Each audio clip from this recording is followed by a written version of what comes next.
my name is Nicole Hempel, and welcome to Silence in the Backcourt. Guys, I'm so excited for our guest today. Her name is Niavaunii Ledezma, and she's amazing. Nina, how are you doing today? I'm doing so good. Thank you for having me. It's been a long time in the making, I feel, and so it's like nice to finally be here and talking. Yes, I mean, I met Nina at a bar and through mutual friends, and when I met her, and just her presence really just got me, and I was like, this girl has to be on the pod. And I was like, she needs to be on here.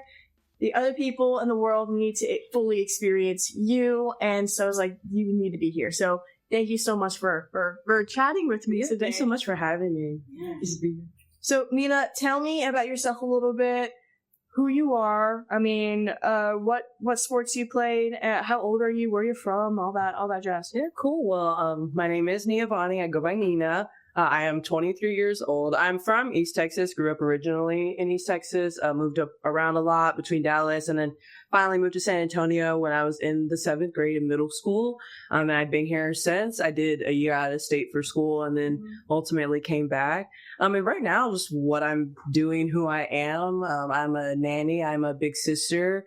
I'm a mentor and advocate. I'm a yogi, so I do yoga. I teach. So there's so many different avenues and so many different facets to myself and like just little pieces of myself that I feel like contribute to who I am, a lot of which I've gotten from sports. So yeah, that's what I'm doing. And college and sports, that whole like timeline kind of stuff. I've always been an athlete. I played like AAU ball growing up. And then I got into a little bit of club in middle school, club volleyball. And then I played volleyball, basketball, track all through high school. And then went to college on a track scholarship. Wow. Yeah. Okay. You are our first track athlete. and I ran track in high school, my freshman through junior year. And I was just like, senior year, I'm not doing this anymore. I hate running. It's not for me. But you're my first track athlete. So I'm very excited to get this perspective, this unique, and you, what events did you do in track? Yeah, so I didn't run. Because me and you were on the same, like, we were on the same level with that. Yeah, with running. And plus my coaches were like, look, you have to go straight from track season into volleyball to basketball, back to track. Like, if you're going to be doing all of these, you do not need to be doing stuff that's super, super exhaustive where you could get injured. So my coaches was like, I'd rather you pick something, specialize in it, and love it. And I absolutely love the throws. I think that's what I did. I did shot put and discus in high school. Yes. And my Coach Bodie, was phenomenal. I absolutely loved her. She was also our athletic director. So she helped me a lot throughout high school, which is different things that I needed. I mean, I was the oldest of 5, and my sister also 2 was just a year younger than me. So my coaches helped out a lot with getting us back and forth to school, like just making sure that we had the coolest merch when we were going places, like all the things, especially because we contributed a lot to our track points. So it was, very nice that the throws, our head coach was, a director, because a lot of times throws is kind of neglected in other track programs, and some field events can kind of not get as much spotlight as the runners. So it was nice to have that in high school, definitely. Yeah. And tell us, what throws did you do? Yes, I did shot discus. Mm-hmm. And then when I got to college, I was learning hammer throw. Yeah. Hammer throw was one I did not like because, so if anybody that knows anything about anatomy, you have these things in your ears that are balancers. So that's what makes you get dizzy. So when you're like on a merry-go-round, you're going round and round, your balancers in your ears are off. So it makes your body dizzy. So I had to train turning around so that I could eventually do it without getting dizzy. Like, would get to practice, like my coach, okay, got 300 turns today, got 500 turns today, and you have to go your leading direction, but then you also want to spin the other way so you don't disbalance yourself. So you just kind of stand on the court. Yes. Exactly. And you're doing the feet, so you're like, like this, just turning around and around and around. And I was like, Coach, look, I love learning. Yes. But this particular event, I don't know if this is really for me. And then I ended up not competing that event later, which was great because it was too much for me to learn in such a short amount of time. And it was like right after COVID.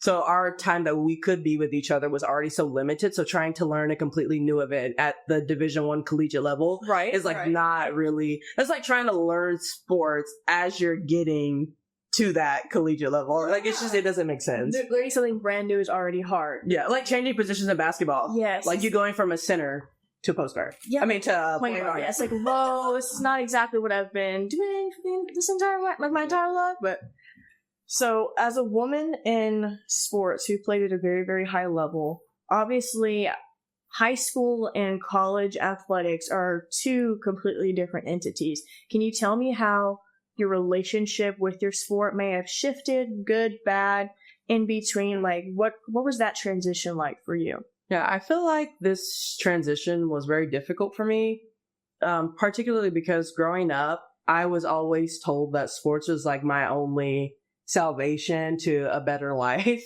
Like I grew up with a single mother, and she did so much for me and my sister. Obviously, I did have limited access in some of the things that I could do. And then that became more and more apparent as, you know, my mom had more children, that my help financially for school was going to be very limited, if any at all. And so then sports for me became not only something that was supposed to be fun, but also like my only chance of having a life that was not financially insecure. Okay. And I feel like a big part of that push was a big reason why I was very hard on myself in high school. And I, for lack of better word, I did not like competing. I hated the fact that I could mess up. And I hated the fact that if I messed up, then that possibly meant that I had no future. And so the threat of that definitely played a part in my mental health in high school. And it definitely played a part in the way that I continued to behave in other areas of my life, from school to dating to all these other things, because I was not learning how to advocate for myself. Yeah. I was not learning how to take time to rest as well. I was not learning these other methods of taking care of myself. It was just complete and utter exhaustion all the time. Yes. And so in high school, that was also a very, I'll speak to the volleyball side of it first, because that's the first sport of the year, right? Yes. The training process going into the tryouts was like, you're going to Conquest Camp all summer. So you're showing up 7 a.m., working out 2 hours all day. Mm-hmm. Then you're going to an open gym for 2 hours, at least 3 times, maybe 2-3 times a week.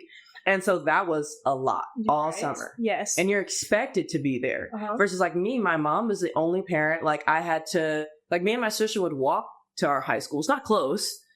So all of these things that I had to do and worry about outside of just being an athlete. Mm-hmm. And so there was so much pressure both at home and at school that my mental health was not there in high school. And so I also had a coach who demanded a lot out of me, and she demanded a lot of everyone in general, to the point where I do kind of think some of it could be categorized as like a little bit of abusive from some of the languaging and the verbiage. Like I said, the relationship was just go, constant. That led to me being injured as well. Yes.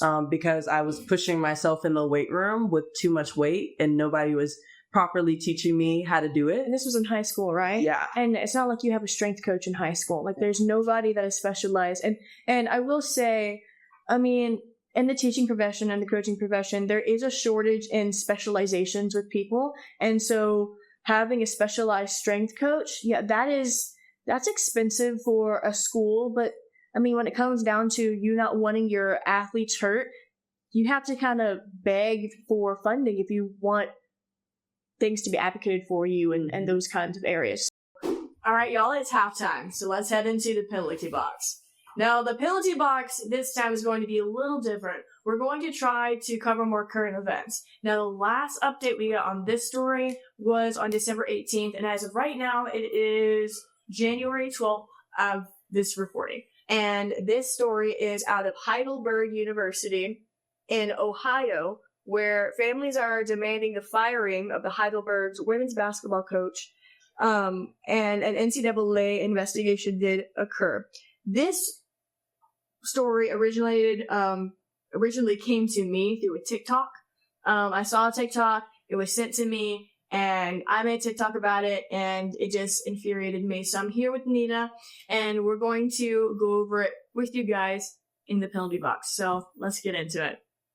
All right, we are going to be watching the news report from WTOL 11 posted on December 18th, 2025. And as this goes on, we're going to be pausing the video, and this video will be embedded into the pod/YouTube video. And Nina has our flags. Nina, show us what you got over here. Got my yellow flags and my red card. Yes. And we have a green flag if something was handled correctly or well. We want to wave the green flag and give flowers where they're due. But I've got a feeling with this story we're not going to be using this very, very much. But let's get into it. 11 Investigates Melissa Andrews has the recordings, the interviews, and the allegations tonight. I do hate this seat. This is a miserable experience. It's miserable. That's the voice of Heidelberg University. Nina, why'd you throw the yellow flag? Oh my gosh, first of all, this is miserable. Y'all are terrible. You know, the person, the newscast interviewer, right, they said that this obviously, or this crosses a line between tough coaching. I think that this is a perfect example of what we talked about a little bit earlier with coaches just not being happy in other areas. And so they take it out on their kids. Yeah. I mean, I'd have to agree. Let's watch some more. I got a feeling we're going to run out of flags. Thank you. Thank you. Women's basketball coach Aaron Eaton, recorded by a player in a team meeting last season. Dad ain't real happy right now because I got about $4,000 invested in this program. And not one of you said thank you. And that's the coach's boyfriend, also speaking to players behind closed doors. These were... Okay, so there's a lot to unpack, and because what is he doing in any locker room? And he called himself dad. Yeah. That's another thing. That's weird. No, that's weird. If I'm a player, I'm creeped out. And this is college, right? Yes, this is a Division III in Ohio. It was Division III in Ohio. And why is he... Someone that's not a coach shouldn't be in your locker room yelling at you. You have no business to be in there. And a man at that.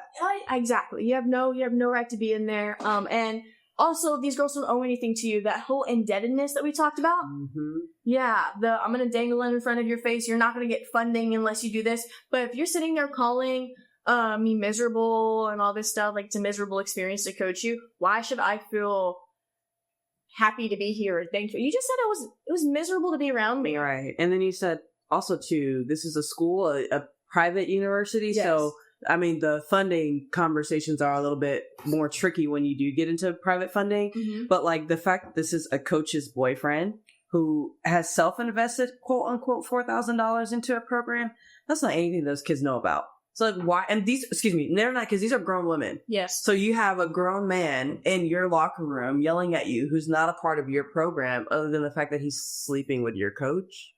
That's not appropriate. That's not appropriate. That's not okay. That's not okay. And calling himself dad. You're not my dad. Yeah, that You're was not the my dad. line that was... You're not my dad. That's the vine. You're not my dad. I was trying to do something. You're not my dad. It's like whenever, like, calling your boyfriend daddy. Like, that's, like, my coach may be calling him dad, but you're not my dad. Exactly. That's gross. That's weird. Gross. Those young women have every right to be upset, and we're not even all the way through this yet. We're not even halfway. Oh, not even. All right, play. These recordings are now part of a 52-page demand letter filed in March by attorney Martin Greenberg, who accuses the university of allowing verbal, mental, and emotional abuse within the women's basketball program. Greenberg is demanding the coach be fired and that the NCAA step in. University failed to give me the report. And I believe there were not only NCAA violations, but there were also code of conduct violations. He says the warning signs were clear. Okay. Yes. Green flag. Yes, we love a king who advocates for youth. This was like such a great example when he said, or excuse me, this is a great instance when he was talking about how the university didn't give him the report. We see that happen a lot with private entities, and that, oh, we don't have to answer questions. We don't have to give you guys an explanation for why we do whatever, because they're not a public university. Mm-hmm. So I do want to give that man credit. I know his job, he's a law practice, so he does like work with children who makes money off of these types of situations. Mm-hmm. But I think the fact that he took it a step further and took it to NCAA instead of just, making his money off of whatever was going to go on, and then have it be a further investigation, that is what should have happened, because it should be escalated to a governing body who does have some kind of say-so over that. Agreed. Universities hire coaches that have prior records of alleged abuse. And we call this in the legal field negligent hiring. Parents say they watch their daughters break down under the pressure after games. They came out like kind of hiding and looking around the corner, and I'm like, what are you guys doing? And they're like, we don't want coach to see us. And I'm like, why? And they're like, she can't see us talking to you. I'm like, I'm your mom. Why can't you see? They're like, well, we're scared that she's going to see us. They had just gotten yelled at in the locker room really bad. She like really lost it and like kind of had a mental breakdown and actually begged to quit. And multiple families began comparing stories. And there was even a point that the AD told them not to tell their parents anything anymore. And that was a big red flag. If I had a red card, that's red card. Lots to unpack. Why don't you go? Yeah, so with your first reaction too was that the athletic director told them not to say anything. That's a big no-no. Mm-hmm. And this is when I talk about the self-advocacy part of it, when I, gave advice to my younger self, is that unfortunately in this day and age that we are in, like, people are only about self-preservation.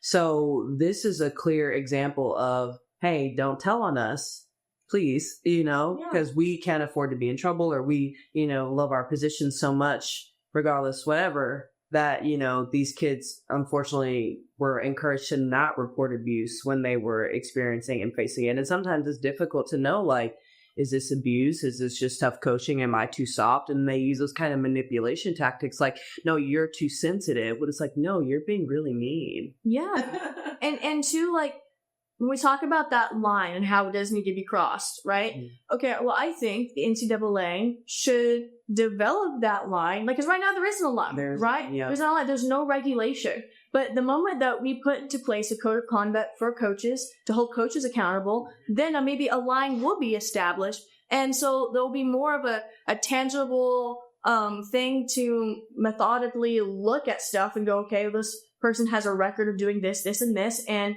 that is unethical. They crossed a line. Okay, now that is documented and they will be reprimanded for it. But because there is no regulation for it, they can manipulate and say whatever they want to. They can say, oh, you're just being too sensitive. I'm fine. I'm perfect. I didn't do anything wrong. It's just tough coaching. Mm-hmm. Well, no, because in any other work instance, this would not be appropriate. This would not be appropriate. I would report you. But in college athletics, there's not one. There's no line. That's where it comes from, like the shifting it to prevention. So like athletes, how do you prevent this reaction from your coach, right? Then it shifts the blame to the students and to the kids, and it withdraws responsibility from coaches and from adults who are supposed to be in these positions advocating for these children, building an environment. I mean, we have Title IX for a reason. Yes. Right? All of these athletes have codes of conduct. They have all these rules, all these, things that they have to fit into to be able to be a part of this program. So how can you lead this program and not have the same code of ethics that I have to follow and abide by? Exactly. Why is it that I have to be rational in my conversations, but you don't get to? Exactly. You can say whatever you want to me, and I'm sure you sit back and take it. Yep. Exactly. Okay, let's continue. Players told 11 Investigates that they began to seek counseling on campus for anxiety and depression. One player's father questions how the university can ignore the player's need for counseling. How a group of girls are all going to see a counselor on campus and nobody sees that this is a problem. Well, she's called us and she told us that she hated all of us. She told us that we were the most miserable people to ever be around, and she blamed us for like her medical issues. Players say it went So many things. Yeah, right. And more props. All of those terrible for, like, seriously, from blaming the children for your own issues. And then, like, that is one thing, too, that I really am so glad is becoming more of a conversation now around athletics is mental health. And you're seeing a lot of advocacy around that now. Mm-hmm. Because I'm telling you, like, when I was a college athlete, I was suicidal. Like, it's an isolating experience. And same thing in high school. Like, like, I can't even imagine what these kids were dealing with. And the fact, too, is that a Division III university is a smaller entity. Yeah. So there's no way that other people in other areas of administration didn't know that this was an issue. Yeah. So many things wrong with that. You do not talk to your players like that. And you can't expect your players to want to win for you whenever you treat them like dirt like that. Mm-hmm. Like, I mean, I was a coach for a year, right?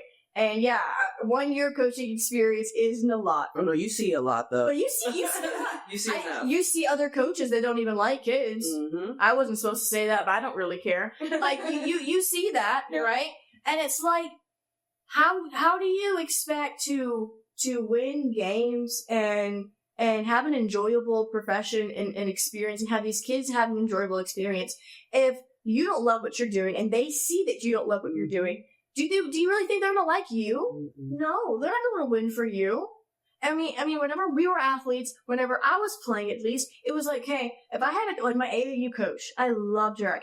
I knew she cared about me as a human being, mm-hmm. as well as an athlete, right? So it was like, you know what? Yeah, I want to go win this game, not just for my team, not just for me, but for my coach. Mm-hmm. She puts a lot of time and effort to make sure we're getting better, and I'll run through a wall for this lady. Right. I love her. Right. I love her. Put my left down on the line for her. I'm going to go hit these free throws. Let's go. I'm going to go take a charge. I'm going to take over my team. Let's go. Yeah. I love you, Sophia Young. I know you watch this. Like, let's go.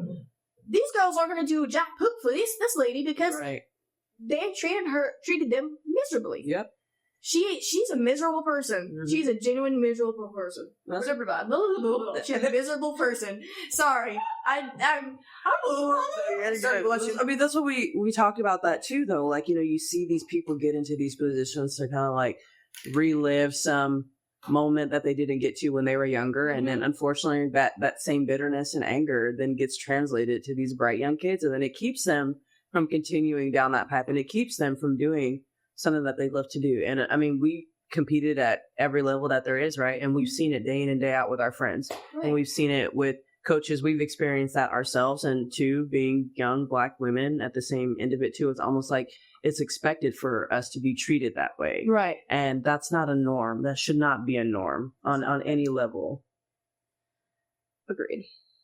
Went beyond tough coaching and veered into abuse. Tough coach, still cares about you as a person at the end of the day.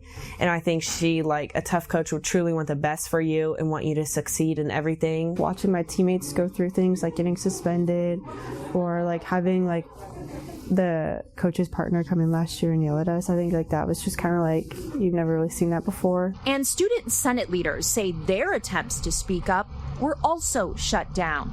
They said we can't investigate, but we can advocate. But then they told us not to do either. Greenberg says he's represented athletes across the country and calls this another example of coach behavior crossing a dangerous line. Yes, there is some tough love, but when you cross the line to create a hostile environment and mental distress, you've gone too far. Heidelberg University says it conducted an independent investigation and found no NCAA or Title IX violations. But for these players, the damage is already done. They no longer play the sport they loved at the school where the only reason they went was to play it. It feels weird. It's sometimes I feel like I don't know what to do, really. She just shouldn't be able to hurt anybody else. 11 Investigates is unable to force the university to release Coach Eaton's personnel file or its independent investigation records to us since Heidelberg is a private university. I posted a 3-paragraph statement from the university in this story on WTOL.com. For 11 Investigates, I'm Melissa Andrews. Well, I'm going to give those girls a green flag. Good job for them for sticking up for themselves, for, recognizing that, hey, this isn't appropriate and I do need help because of the way this is affecting me. Yeah. So, commending them for that. It is a shame that we see this a lot with private entities, them not being held accountable for anything. Right. And I will say, I think it was, I don't know if it was the investigator's point or the mom's point. Like, these girls went to this university to go play this sport, right? They probably could have gone to a bigger university, academic-wise, that they could have gotten into, which athletically, they couldn't have gotten into. So think about it. They just, changed their life around to go play the sport that they love. When they didn't have to do that. They could go somewhere else and probably gotten a better education or a bigger school, different environment, doesn't matter, right? But they went to another school to go play, and now they're being mistreated. And so now they don't even get to play the sport. So now, why am I even at the school? I came here to go play basketball, and now I'm not playing the sport I love in a school that I really didn't go to for academics. So that has to be frustrating. And another thing as well, and I know we're running short on time, but the young lady from the Student Senate, she was told that we can advocate, we just can't investigate, but then told that we shouldn't do either. And, whenever I was playing, when you were playing, did you have SAT, Student Athlete Advisory Committee? No? Okay, so at all the schools I went to, we had SAT. And I was my SAT leader for 2 of the 3 schools that I went into. And SAT was meant to provide a voice for each sport in different arenas of whether it was for volunteering, diversity initiatives, and just other stuff like that. And those student government organizations and stuff, those matter a whole lot. But 2, it's limited because who oversees them? Right. It's not the students in schools, The school, the athletic department is overseeing it. So of course they're not going to want SAC or their student senate to investigate mistreatment or unethical behavior because, they're getting funded by them. Yeah. And so, we're talking about an independent investigation that needs to be done outside of the university. But then you also cannot trust the university or the athletic departments to give all of the accurate filing and paperwork and everything to independent investigators. Yeah. So it comes down to athletic directors and other coaches that are being complicit and not saying anything. Y'all are kind of cowards, and letting these young women be mistreated like they are, that's horrible. Yeah. That's horrible, and it should not be the culture, and that's why we have platforms like this to speak up about it. Yeah, definitely. Couldn't have said it better. I couldn't have said it better. So, yeah, I agree 100%. Well, guys, thank you for joining us for the penalty box, and let's get back to the show. Back with your relationship with sports, how did that shift from childhood into adulthood? What was sports like for you as a kid? Yeah, so sports growing up was always something super fun. Everybody did it. Everybody did a sport. My mom, before she had me and my sister, and even after she had me and my sister, she was still competing in sports, and we went to college with my mom because she had us in high school, so she was still doing intramurals and stuff, so we would be sitting in the dugout out intramural softball games. Really cool. Yeah, so that's always, the sports have always been a part of my life. My cousin Devin, my older cousin, I spent so much time with her, and it's my mom's sister, so my first cousin, so we lived in the same town, so we spent a lot of time with them, so we were always outside playing with each other, doing basketball, playing horse and pig, playing curveball, where you throw the ball, hit the curve, try to get it to bounce back, peppering and volleyball. Yes. And my cousin Devin did shot and disc in high school, so I just would see her throwing and practicing. I didn't know what it was yet. And then it wasn't until later when I got into middle school and I told her I was doing throws, and she's like, oh my gosh, I did the throws. I was like, oh, so that's what those big 8-pound balls were. Yes. That were in the dirt next to the house, right? So, so it's always been a part of my life growing up. And then it started to shift towards middle school and high school, being more competitive. I was doing AAU, so there was a lot more pressure, but it was still pretty fun. And then I moved to San Antonio, and then it was like, okay, well, now we're getting serious. You're getting into high school. Things are serious. I had started playing club in high school a little bit and then realized I didn't want to do volleyball. my mom was actually making me pick because club, spending a lot of money to go do club and then also playing school sports, the chances of getting injured, it increases so much, especially as you're just working out and moving more and more and more. So my mom was telling me to make a decision, like, did you want to do club or do you want to just do school sports? Like, I'll do school sports. That's how they'll recognize me. And I knew too, like, financially, that's not sustainable for my family. So I continued to do sports through high school. And now that it had became a job, this is kind of when the tone of sports started to shift a little bit, where it started to affect my mental health. Growing up, I was very aware of the financial insecurities of my family, and I was very aware of kind of what it took to get to college and what it took to then have a life after that. And at this point too, I mean, I'm sure you recognize a lot of people telling us like college is the only way, right? That you can then go and like have a successful, fulfilling life. Exactly. And so I started putting a lot of pressure on myself. And then at the same time, my mom married this man who was very religious. And so then sports went from being everything to being nothing. So that was such a big shift for me because it's like, how do I go from all this work I put into then now I'm not supposed to care about this thing? Yeah. Because God sees that as like an idol. And that started to become kind of the conversation like, well, you care about sports too much. You don't care about anything else. I was like, well, no, I know that nobody's going to help me pay for school. And I don't want to take out a bunch of loans. So I wanted to try. So then that, like I said, that's when it started to become the job part. Yes. And so then that definitely transmuted a lot into the way that I treated my teammates and to the way that I treated myself, like especially when things were not going good. If I was failing, I was super, super hard on myself, where like this energetic, bubbly person just turns into this completely different person. Right.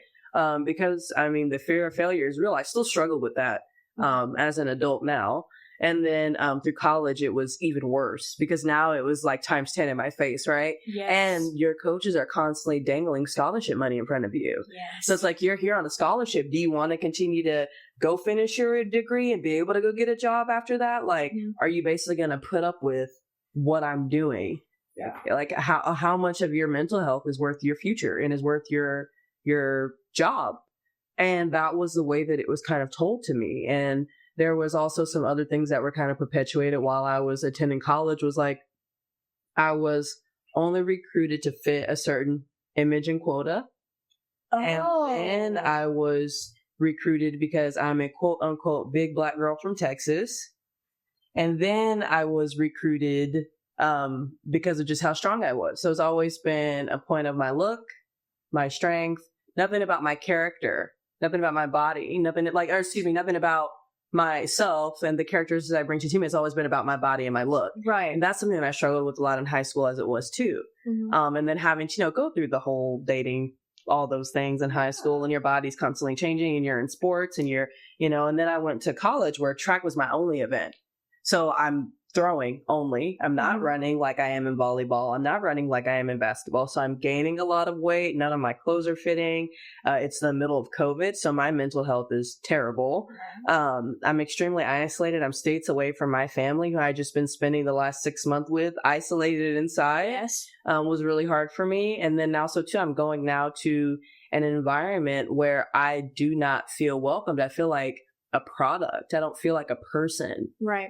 And that was a lot of the relationship that I had with sports. Like, this is something that I have to do so that I can, quote unquote, have a better life. I was not told all the options to me. I was not told to use my other characteristics and my other talents. And I feel like a lot of Black children, we see that, right? Yeah. And we're constantly told that the only way that you're going to make it out is if you are a super athlete, you can rap good or sing, or if you deal drugs. And those are the things that our youth are seeing growing up. And then we get in these environments where these people, they do abuse us. Yeah, it is a consumeristic market that profits on Black bodies. And, with you saying, especially with the quotas, right? And being recruited based off your image and how probably that university would look, given that they've got the big Black girl from Texas kind of thing. I'm sensing, especially with the dangling the scholarship money over your head. I mean, I've always considered college athletics to be a form of indentured servitude, or just I'm getting the sense of the white savior as well. Mm-hmm. Did you ever feel that way? Oh, 1,000,000%. I went to a predominantly white institution. So I'm seeing it firsthand. And I was in a space too where there were a few other Black athletes, but our socioeconomic upbringings were very different. Where these were children who had attended private school their whole lives. They'd been around this kind of environment. They knew better how to navigate it. I, quote unquote, did not hold my tongue. And this is also a time too where politically things are extremely aggressive and extremely volatile. Like I literally locked myself in my dorm room election night because I was terrified. Yeah. Like either way that it's going to go, somebody's flipping something, you know? Yes. And I feel like too, with just the steam of that whole thing, it definitely fed into athletics. Because I'm with teammates who are also very proudly open out and about who they are, which is, of course, appropriate until it's not. Yes. And so then when we're getting into issues where we're having like team bonding events and then somebody's not getting their way and so they're leaving. And then this is also a person who's a super senior at this time. I'm a freshman and I can call out that behavior. And then I got targeted and ostracized. It's like, he's been here. He's contributed way more than you. Like, who am I essentially for saying that was disrespectful for him to leave? Yeah. And then I had to then go address all of my teammates after my coach told me that he was suspending me from 3 track meets. Because you called out a negative behavior. So, in my opinion, I'm sure you're going to agree with me here. It doesn't matter how much you've contributed to a program. When your character is becoming an issue for your locker room and your team culture, you have every right for somebody else to call you out and correct you, because that kind of entitlement and arrogant behavior infects the locker room and makes the team worse for it. So no, it doesn't matter if you're a super senior. If anything, dude, you go get a job. I'm sorry. Go get a job. Why are you still here? These are the kids. And like, that was one of my kind of my points. Yes. It's like, right, like all of you guys now are sitting here trying to attack me or trying to tell me. And like at one point, and this was something that was so sad about this whole experience, is that the only other Black woman that was on the team was one of the people who was like batting the most against me, which was very like, I came to find out later that she was like telling my coach that I was doing things, that I was like seeing people who are supposed to be in quarantine, which was a violation of COVID protocol, that I was going off of campus to do whatever. I didn't even have a car. So when I was going off campus, it was probably walking to the Walmart that's up the street. And like, if anybody knows anything about that campus, well, you guys don't, 'cause I don't know where it is, but where it was in the middle of a very impoverished community. This is $1 billion beautiful campus with kids who vacation in the Hamptons and then go to freaking Aspen for Thanksgiving and Christmas. And then you have kids whose school is about to be foreclosed down the street, and the university can then buy it out for it to be something else. Like that was the kind of environment that I was in. And being somebody who's also historically aware of what happens whenever big nonprofit businesses go into areas and then completely kick everybody else out for the development and the continuation of institution. And then at that, a predominantly white institution. Yeah. So then that's what we talk about, the diversity quota. I don't know if my coach knew that I heard him say that.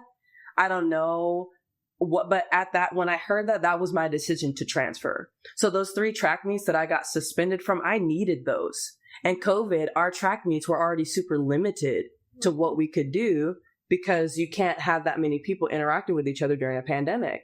And so I was like, well, if I don't have any stats, I'm not going to be able, collegiate stats, I'm not going to be able to transfer anywhere. And then I was like, I might have to stay here. And then I told my coach, I was like, no, like I'm transferring. I said, well, you could put me, you're going to suspend me, I'm going in the transfer portal today. And there's no question, no rhyme about it. And then he made me go address my entire team after he told me that. So I'm upset, distraught, crying, having to go defend myself against 25 people and my coach. And telling them that you're entering the transfer portal? Oh, no. Telling like about the situation with the teammate. Oh, okay. That I had to go basically like apologize, and I didn't. And then one of them was like, you're just so arrogant and you're so disrespectful and you're so bold. Every time we try to give you advice, you don't. I'm like, well, none of you guys are doing anything that's worth me paying attention to, because none of y'all are placing in track meets, first of all. And all of y'all are seniors. Like all of y'all are juniors, seniors, not placing, can't stay in the ring, which is like fundamentals for track, by the way. But everybody's going to coach me and tell me what to do. And I was like, I'm sorry, your job is my teammate. You're not my coach. So if I don't listen to you, why is that then grounds for you to then attack me for defending myself?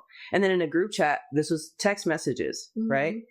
Where you can see multiple of my teammates, including that young lady, calling me out of my name, saying things about being disrespectful, arrogant, aggressive, all these other things that Black women hear all the time for being outspoken and for defending themselves. And may I ask, your track team, were they majority white? Yeah. Yeah, okay. Yeah. Now, the one that was calling you, like, how many people of color were on your track team?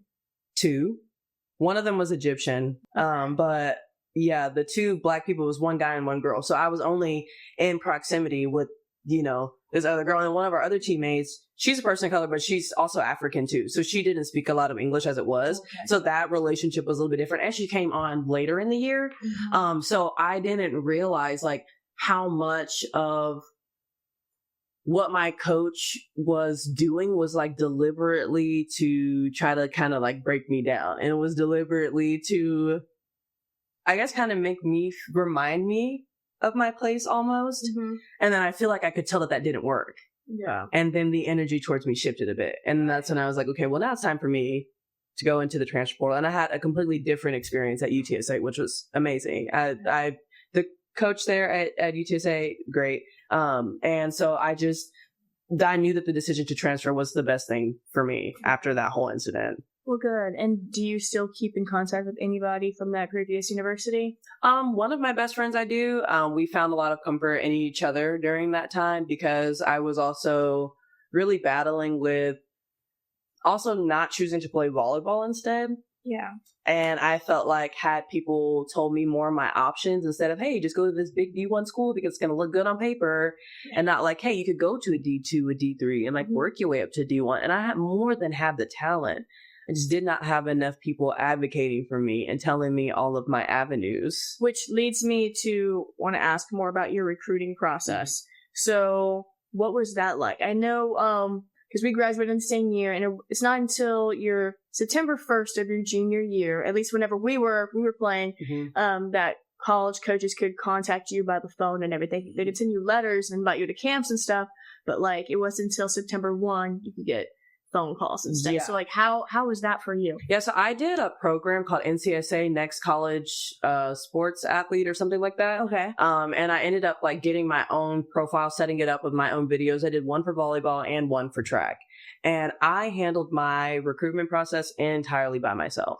From agreeing to go on visits to everything. COVID did shut a lot of things down, and track is a sport that recruits a little bit later. So track oftentimes you're going to see people get recruited well into like right before August of the school year. Oh, wow. Because our season goes that late into the summertime, especially if you're doing state and you continue to go that far, you're not done until May. That's stressful. Yeah, and it is. And so then you're like trying to get ready, you're trying to get financial aid stuff together. You're trying to get registered for classes. You're trying to get, where am I going to be staying? Where am I going to live? Like all these things, exactly. If you have a car, like all the logistical things for school, and it, like for track, that is a little bit of a difficult process when you have to wait. So that was something that was so unfortunate for a lot of my friends our senior year, because so many of them are waiting for that senior track season, because that's when you produce your best numbers. Right. And so a lot of them didn't even get the opportunity to showcase all the work that we'd been doing. And some of them, unfortunately, didn't even get to go to school because of that. And unfortunately, when you're an athlete, and especially if you're an athlete in Texas, grades are only harped on you so much. It's not always the number one priority. It's like, hey, just make sure you're passing so that you can play. You can, and eligible, exactly. And so then you don't have that academic backup for school because you just did enough to be able to focus. I mean, being a high school athlete, a collegiate athlete, is so much time. It's so much energy. Yes. And not only that, I mean, this was my day, right?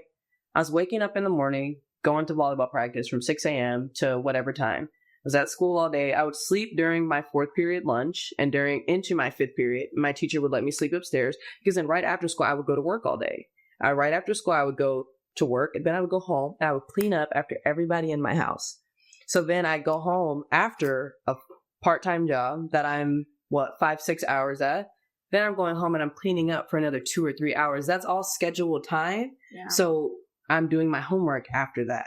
Right. I'm doing my own like trying to get myself together, right? All after that. Yes. And then to also then not be in a very supportive family when it came to sports because of how religious my stepdad was. It was seen as like, and especially because a lot of the sports were on their Sabbath day. So I was excluded from a lot of those things.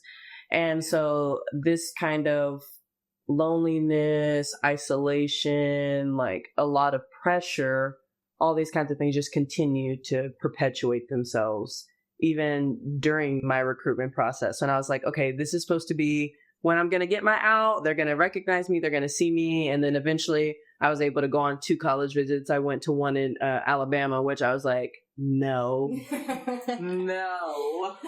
And it was in the middle of nowhere. It was like an hour from Mobile, I think. And it's like, it's in Troy. It's just nothing's out there. Nothing is out there. They have a great program, but nothing is out there. And like, even when you fly to an airport and then you have to get on a smaller plane to fly to the regional airport, and then you drive. That's crazy. Yeah, so it's like, and I was like, I'm not known for this. Like that, in the middle of nowhere, it's probably hot AF, and like Arizona was hot, but like it's also the desert, so it's cold during the nighttime. Right. So like I would go play sand volleyball at nighttime. So I did keep up a lot with volleyball after the fact, even though I went through and did track and field and like that whole process. But yeah, the recruitment process for me was pretty simple and fast, especially once I got to my junior year. Because my coach was doing a lot for me too. So my coach was kind of fielding calls for me like, hey, so-and-so wants to talk to you. So-and-so wants to see a video for this. Could you? So I had a lot of help from the school with that. That's really helpful. Especially in high school. And I can only imagine how hard it is for kids now because you have these super seniors and stuff, and coaches are usually recruiting kids from the JUCO level, because if you go and play in JUCO, now at least with basketball, if you go play JUCO, you don't lose any eligibility anymore. Mm-hmm. So I could go play JUCO right now and then transfer, because I technically have 1 more year of eligibility left. Yeah. And then go play, and I could be like 28 years old still playing in college, which is crazy, right? So I can only imagine how difficult that must be for student athletes in high school, having to compete against young women and young men that are a legit 22, like 18 versus 22. I'm going to recruit the 22-year-old because they've seen a college weight room. Mm-hmm. They are more developed in their sport and like physically more developed and everything. Yeah. And so I can only imagine. So I would think as the NCAA is progressing with the COVID years and everything and the JUCO, I would hope that they had more resources at the high school level through their career centers, talking to student athletes about their options. Mm-hmm. Because, I mean, student athletes are their own thing. They get regular athletes, regular students, or like you have kids in band and other extracurriculars and everything. That's great. But then with student athletes, the whole recruiting process is completely different from what normal students have to go through with like SAT prep and a bunch of stuff. Like, I only had to take the SAT 1 time, and it was good enough to go to the school that I was going to, and then that was it. And I didn't know how to talk to coaches or anything. And like regular kids have a completely different other like thing they got to do. Mm-hmm. So I'm thinking in the resource center of a high school, there should be someone that's hired that hopefully is a formal coach or like an admissions person to be like, hey, so have you sent out film to XYZ looking at these median GPA scores? I think that you could shoot for this school. You should send them tape. Right. Do you think that would be helpful for kids? And I do think like we have some resources that are like that. Like there are, like you said, career centers at schools. But the thing is that now, like you said, just with the landscape constantly changing, and now with NIL, now with the rules flipping too, with like how long you can recruit someone. Like, I mean, you've seen it first with Maya Allen. Right? Maya Allen is an athlete. I played against her sister in volleyball, her older sister. And like this kid, since she's in middle school, I'm seeing her all over Instagram, all over. And, and like the way that, and we can talk about that a little bit later, but just the way that this kid is already so commodified before they're even eligible because of the way that social media is taking and transforming this thing. So I feel like, yes, in schools, there needs to be somebody too that is not there that will benefit from where this child goes to school. Yes. that it needs to be a conversation of interest. It needs to be a conversation of what do you want to do with the rest of your life, not just what program is going to fulfill you for the next 4 years. Right. I did not have that guidance. I did not have that. I was taught to think very short term. Yeah. When college is a very long-term decision. And it's the rest of your life. Hey, I was the same way in that for my first school, I utilized the transfer portal a bit. For my first school, I wasn't even looking at academics. I was looking at the best basketball program that I could go to. Mm-hmm. And my parents were too. Not trying to harp on them, but we just thought, okay, basketball, school is school, but we're going for basketball. But then when I got to school, I was not academically challenged whatsoever. So I was just like, why am I even here? This isn't hard. Mm-hmm. I should be trying really hard for these A's, and I'm not. And so that wasn't going to help me. So I completely understand your point. It's the rest of your life. You want to learn and grow and be better educationally. And sports is a small part of you. The degree that you get at the end of it, that's what's going to carry you, or the learned experiences that you get at the end of it. That's what's going to carry you. Not how much playing time you get. Right. Oh my gosh, yes. And yeah, amazing that you won your conference. Amazing that you did. I'm happy. I wish I did. But too, I feel like I did get one conference ring. They didn't let me keep it though because I transferred. That's fine. That I do, and I did place. So I contributed to those points in my event. So yeah, and I didn't get my ring. So I am salty about that. That is crazy. Because that would be a great memento. I heard that. Yeah. Give Nina her ring. You know who you are. I'm talking to you. You owe her a ring. What's your ring size? 8. An 8. An 8 with interest. No, bro, I need back pay. That was 2021, babe. It is 2026. But yeah, just like you mentioned, sports. Come on your ass. This has got a ring. That is so unjust. Girl. How about you? Dadgummit. Oh, that got me hot. I didn't even deserve a ring. You earned a ring. I appreciate Give that black woman her ring. I know that's right. And that's my saying, my little thing right now is, look, I know that's right. But yeah, like you said, how much it's harped in Texas too, is that sports is also identity. So a lot of these children and a lot of these kids are growing up thinking all I have to do is be good at this thing. And that is going to be all the validation, all the satisfaction, all the gratification I need for life. So they blow it up this big, right? Mm-hmm. And then when kids get thrusted into the real world, it's oh shit. So sports is not everything. Right. And then they also too kind of go around life a little bit behind. I see this particularly in young men. And I think that it's strategic when it comes to the NBA and the NFL and recruiting these young men into this, you need to think that this is all that there is.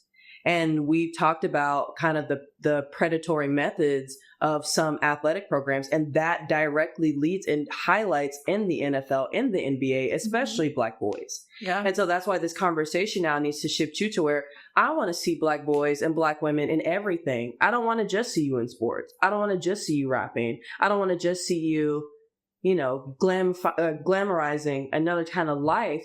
Because another thing, majority of Black youth, that's not what all of them are doing. Yeah.